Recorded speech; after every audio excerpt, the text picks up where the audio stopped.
Ô Vierge Immaculée, qui avez reçu par privilège ce qui n'appartenait de droit qu'à votre divin Fils, je vous honore avec toute l'Église dans l'heureux moment auquel vous avez commencé de vivre de la vie de la grâce. Je rends grâce au Tout-Puissant de ce qu'il a fait pour vous. Je bénirai à jamais celui qui vous a préservé du péché originel, pour vous disposer à devenir la mère de son Fils adorable.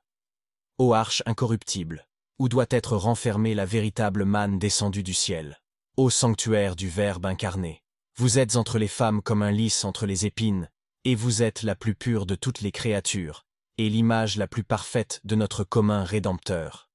Vous n'avez eu aucune part à la corruption du genre humain à qui vous deviez donner un sauveur.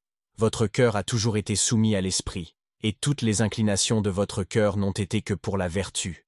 Faites donc découler en moi quelques grâces de cette rosée céleste que Dieu a fait pleuvoir sur vous. Priez-le de ne pas permettre que le péché règne en moi, ni que je suive la pente malheureuse que j'ai au mal. Qu'il modère lui-même les saillies de mes passions. Qu'il me donne le courage de retrancher jusqu'à ma mort les affections criminelles de mon cœur, afin qu'étant pur et sans tache, je le possède éternellement dans le ciel. Ainsi soit-il. Très sainte et immaculée Mère de Dieu, Reine du ciel, porte du paradis, vous êtes Vierge excellente, très pure, vous êtes conçue sans le péché originel, je le confesse en présence de votre Fils unique que vous avez enfanté. Je vous en félicite 1000 et millions de fois. Je me réjouis de la faveur signalée et du grand bonheur dont notre bon Dieu vous a prévenu. Je souhaiterais passionnément que tous les hommes eussent la foi de ce grand mystère. Pour moi, je suis résolu de vivre et de mourir dans cette croyance. Je veux défendre le premier moment de votre vie afin que vous défendiez le dernier de la mienne.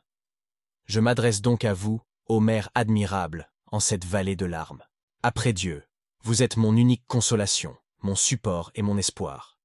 Je vous demande une grâce pour moi et pour toutes mes associés, qui est de vivre et mourir dans le parfait accomplissement des volontés de votre cher Fils. Et pour l'obtenir, je me propose de communier chaque année en la fête de votre Immaculée Conception, de visiter le même jour votre image en quelqu'une de vos chapelles et de faire, le même jour, quelque bonne œuvre, en l'honneur de votre Immaculée Conception. Ainsi soit-il. Je vous salue Marie, qui êtes conçue et née sans tache et sans péché. Priez votre cher Fils que je ne l'offense jamais mortellement. Vierge sainte, très digne Mère de Jésus-Christ, obtenez-moi par vos prières l'amour de Dieu et de mon prochain, l'humilité, l'amour de la retraite et du silence, l'esprit de prière et de paix, la soumission aux peines qu'il plaira à mon Dieu de m'envoyer, surtout la grâce finale, et celle d'être un de vos fidèles servants pendant ma vie. Ainsi soit-il.